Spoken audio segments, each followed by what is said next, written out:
Financial freedom. We talk about the pursuit of that a lot here. We mostly focus on the financial part, but what about the freedom? I have a fairly controversial chat with international man Doug Casey about that today. Hi, I'm Keith Weinhold. This is Get Rich Education. Now, I don't think that our themes of things like freedom and liberty are controversial at all, but I think that's the way that some of this is perceived in today's climate. We're especially going to talk about mortgage forbearance and eviction moratoriums and things like that. Government intervention in the free market. Where does it have a place, or does it not have a place at all? Don't be thrown off. I take a fairly neutral stance here with Doug. In fact, I even play devil's advocate and play the government side of things a little bit, and that's how I think we get the best answers out of a free market champion like Doug Casey. And if you're thinking in this interview, you're kind of wondering how I feel, well, I'll tell you how I feel right now. Whenever you learn about stories about refugees, immigrants escaping oppression from a country, they're typically leaving a country that is a collectivist state. I don't think once in my life have I ever learned about an immigrant crawling under razor wire clandestinely in the middle of the night to try to escape the oppression of free market principles in a nation. I don't think I've ever heard of that one time in my life. So yes, I do champion free market principles. Don't let there be any doubt about that, despite my neutral stance in this video. And I don't think that the free market system is perfect. Look at how antitrust cases have broken up things like John D. Rockefeller's Standard Oil about 100 years ago. Or should Facebook have been able to buy Instagram? So sometimes these companies can get too big. So although the free market system isn't perfect, it may just very well be better than any system that I have ever heard of, because for you as a consumer, it gives you things like choice and innovation due to competition. Hey, go ahead and put a YouTube like on this if you would a while, just for the fact that I'm taking on something fairly controversial here on this show as I talk about freedom and liberty. Enjoy this interview of me with international man Doug Casey. This week's guest is the founder of Casey Research. He's the author of the High Ground series of novels, Speculator, Drug Lord, and most recently, Assassin, as well as The International Man and the New York Times bestsellers Crisis Investing and Strategic Investing. And not only is he a super active author, clearly, he produces a YouTube podcast called Doug Casey's Take and a daily blog at internationalman.com. Welcome to GRE. It is the International Man himself, Doug Casey. Well, it's nice to talk to you. I'm speaking to you at the moment from the quiet, backward, but peaceful and pleasant little country of Uruguay. You are indeed living up to the International Man moniker today, joining us from that small South American nation. And Doug, you are a prodigious media producer, and you talk about ideals like freedom and liberty an awful lot. And I think a lot of people feel that freedom, and that very word, is synonymous with being an American. I mean, in fact, that word is in the Constitution. The word liberty is in the preamble of the Constitution. And by the way, for you, the listener, the follower, the viewer here, all 4 pages of the Constitution are on display at the National Archives in Washington, D.C. But Doug, when we think about freedom and liberty, I think it's helpful to start with defining those things. What do you think that freedom and liberty even mean today, Doug? They don't mean much anymore, and they mean a lot less than they used to. That's sad. And you mentioned the Constitution, Keith. I'm a fan of the Constitution, especially the Bill of Rights. But I hate to say it, but the U.S. Constitution is basically a dead letter at this point. It's been interpreted and legislated out of existence. So it's something that we talk about, but in reality, the U.S. is becoming more and more like every other nation state in the world. The U.S. used to be unique and better than any other place in the world. I say that as somebody who's traveled to 155 countries, most of them many times. Qualified opinion. Yeah, and I'm afraid that the U.S. is becoming, it's on the slippery slope, rapidly descending on the slippery slope. So hate to start off our conversation with something gloomy, but we talk about freedom, liberty. If we look at the Constitution, the reason that it's there is to ensure freedom and liberty. for an individual. So an individual can do what he'd like when he likes, as long as he doesn't violate another person's rights. It's simple. But increasingly, the government is a predator, diminishing your freedom and liberty as opposed to protecting you. So it's a real problem that we're facing today, especially now. Actually, Washington has been captured by Jacobins, by Bolsheviks. They're the same people psychologically and philosophically and worldview-wise as took over France in 1789 and Russia in 1917. And I can give you other examples. So I'm a little bit pessimistic about the future of freedom and liberty in the U.S. at this time. Well, we're a rather enterprising crowd here of real estate investors, so why don't we dissect freedom a bit? As profiteers, is taking an honest financial profit from a truly free market that is earned without force or fraud, that very premise right there, is that something that's worth fighting for? It certainly is. I approve of that view thoroughly. As long as you don't use force or fraud, you can do anything. Quite frankly. One of the hats that I've worn over the years has been that of speculator. And a speculator is someone who takes advantage of distortions in the market. Now, if we lived in a completely free market world, which we don't, as a speculator, I would be largely out of business because there wouldn't be many distortions in the market that I could capitalize on.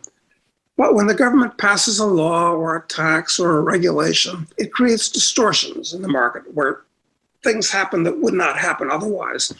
And a speculator can position himself to capitalize on these things. So the next 10 years, in my view, are going to be wild and woolly and rather unpleasant. But the bright side is a speculator should be able to do quite well, relatively speaking, during chaotic times, which we're looking at. Well, when you talk about how freedom and liberty have been substantially diminished, we look around in society, Doug, I think one way to think about freedom and liberty, and are we experiencing that or not, is the sort of outcomes that we actually get. So to you, what does it really mean to live free and genuinely enjoy liberty in today's world? Well, it means that you can enjoy the fruits of your labor. But one problem that we have, and people accept this, taxes, if the people in Washington are to be believed, are going up tremendously. Another way that your freedom is being compromised is that when you save money, the fruits of your labor, Americans generally save in dollars. But those dollars are being inflated at a very rapid rate today, not 6%. This is nonsense. I trust the numbers coming out of Washington about as much as I trust the numbers the Argentine government sends us out of Buenos Aires. Actual inflation is running around 15%. That's the rate of the dollar is being depreciated. So when Americans save in order to become wealthy, their dollars are being destroyed at the rate of 15% per year. So you're taxed higher and higher, and your currency is being inflated higher and higher, and you're forced to go into debt, which of course limits what you can do in the future because you have to pay it back. So yeah, big problem. And here, having real estate debt where those debt payments are effectively outsourced to tenants is a way that we effectively short the dollar. We're basically investing in or speculating on the notion that we believe the diminished purchasing power of the dollar is going to continue to go down. Therefore, that lightens our debt burdens for us. But you mentioned taxation, Doug, and there are a number of people out there that feel that government is too large. Others feel like, government ought to have a minimal role in our life, like, for example, shared critical infrastructure like road construction and bridge building and port maintenance, for example. And, Doug, really a popular meme here in the United States that we see floating around a lot is something like taxation is theft. That's a really popular meme today. So what do you think? Should a tax protester, let's call it, should they be branded as an enemy of the state, or should that notion be celebrated as a patriot? What are your thoughts there? I would say that a tax protester is a patriot, essentially. Because what is taxation? It's It essentially is theft. And the fact that a legislative body gets together and says that it's legal to, in effect, hold a gun to somebody's head and take his money away from him, I mean, this is a distinction without a difference. So in a free market world, taxes would be largely unnecessary, perhaps entirely unnecessary. You say, well, who'd build the roads? Taxes aren't necessary to provide infrastructure. Well, it's pretty much the way the Soviet citizens used to say, who would build our cars if we didn't have the government to build our Ladas and Moskoviches? Initially, in the United States, all the roads were toll roads, built for profit, financed by profit. And I would say that all the roads in this country should be toll roads today. It'd be quite easy with electronic technology where it is. And as a matter of fact, the government doesn't build the roads. What it does is it takes money, hires contractors, and then confiscates the roads from them. Look, I've built subdivisions in the past. I have to build the roads, not the government. And then I deed them over to the condominium. So no, you don't need the government for the roads. You don't need the government for the schools. You don't need the government for anything, frankly. Anything that is needed and wanted and worth doing will be provided by entrepreneurs at a profit. It's really that simple. Okay, so we've been talking about funding and what is the government's role there.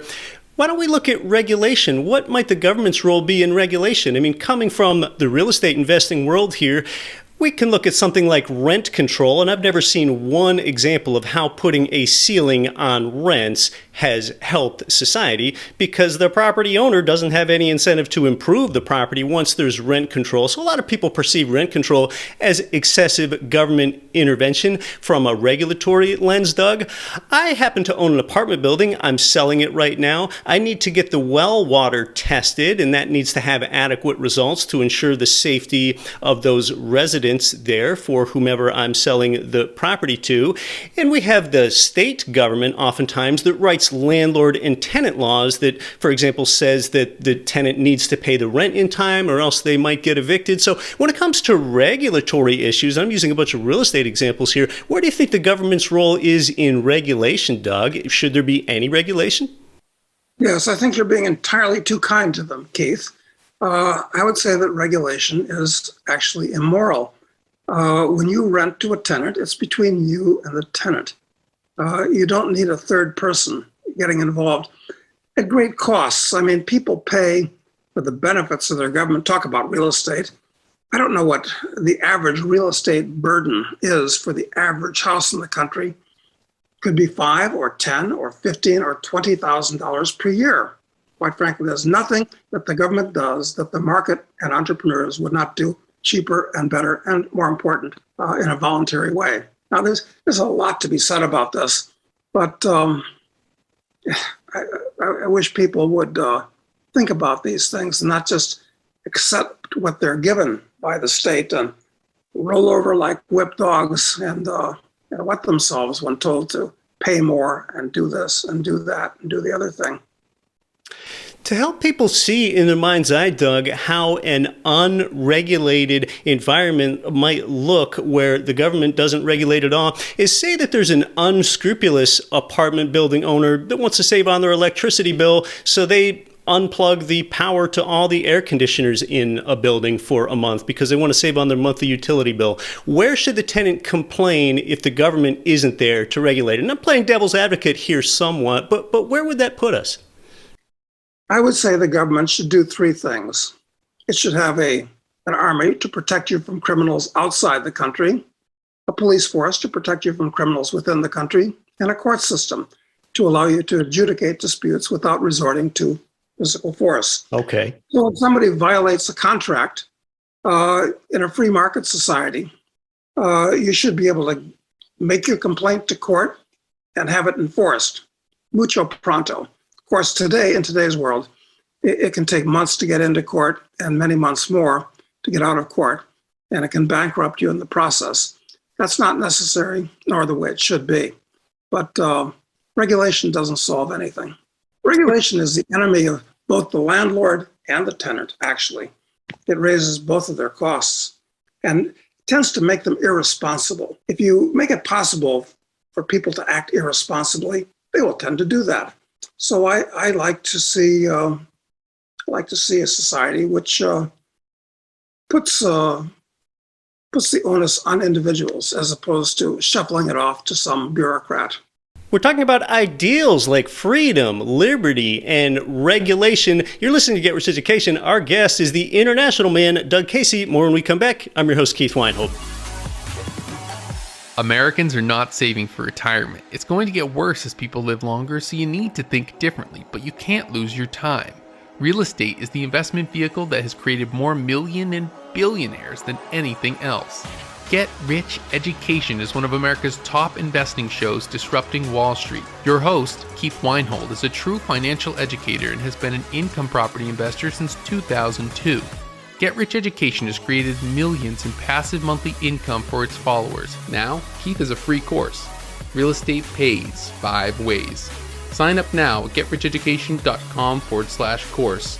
Invest in what produces income for you now and later. Use the link in the description to take the course for free. Real Estate Pays 5 Ways. Get Rich Education is on every podcasting platform and has its own native iOS and Android apps. Join Get Rich Education Nation to create financial freedom through real estate investing. Subscribe wherever you listen.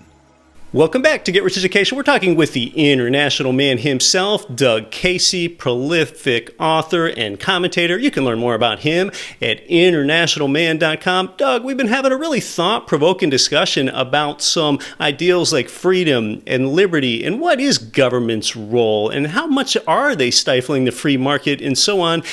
What about a government that gets to the point where they're using force and fraud, or really any party using force and fraud against innocent people? Is that ever justified in any context? No, as I've said before, Keith, the government should have three functions, and they're all to protect you from physical force and fraud and violence.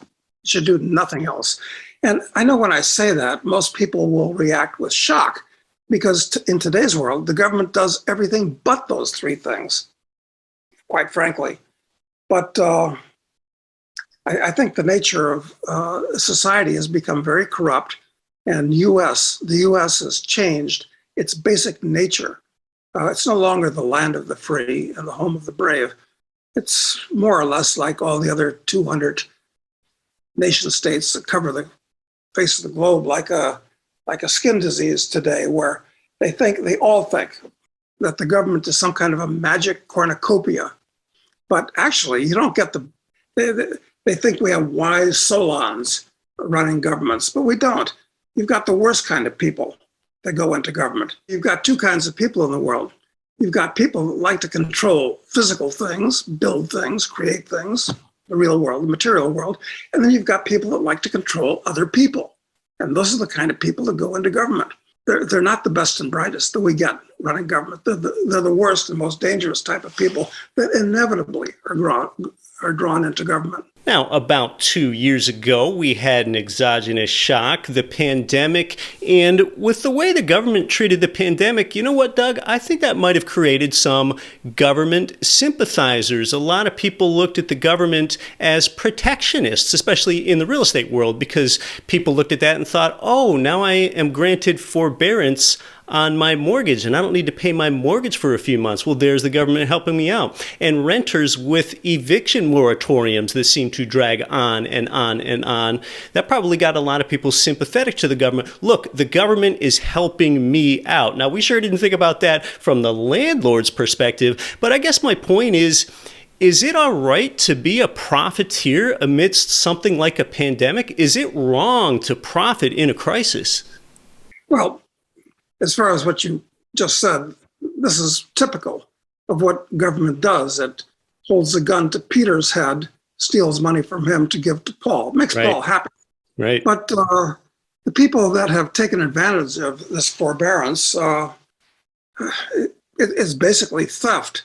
And it's creating another distortion in the marketplace. So I don't approve of that at all. But then again, I'm one that would say that the pandemic is really more of a scamdemic. It's a nasty flu, but in relative terms, it's not nearly as serious as the bird flu or the Asian flu or the Hong Kong flu in years past, and not even remotely in the same class as the Spanish flu, not even remotely, of 1918, an unnecessary distortion that's been caused by the government, typical. It's right to profit in a crisis because when everybody wants to sell, probably idiotically, probably foolishly, but they're desperate for a bid, a speculator appears and bows to the will of the market and gives them what they want.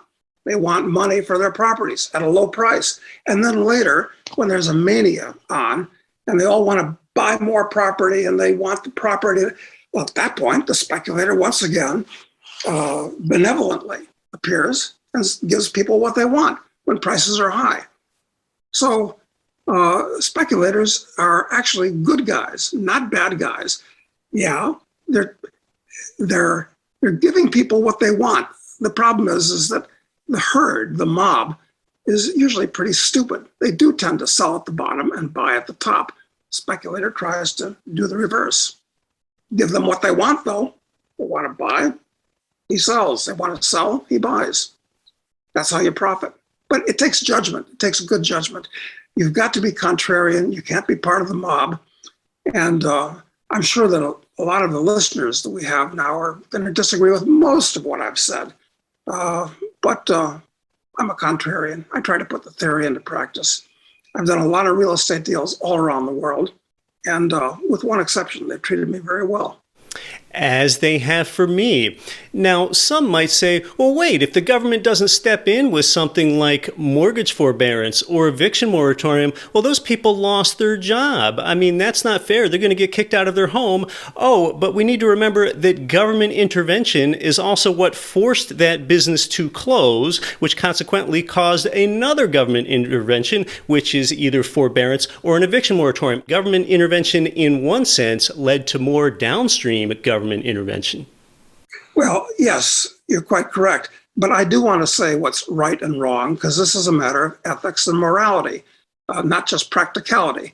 And it is actually wrong and immoral, actually criminal, for them to do these things that they've been doing. So I'm perfectly happy to make a moral judgment on all this, in addition to making a practical economic judgment on it.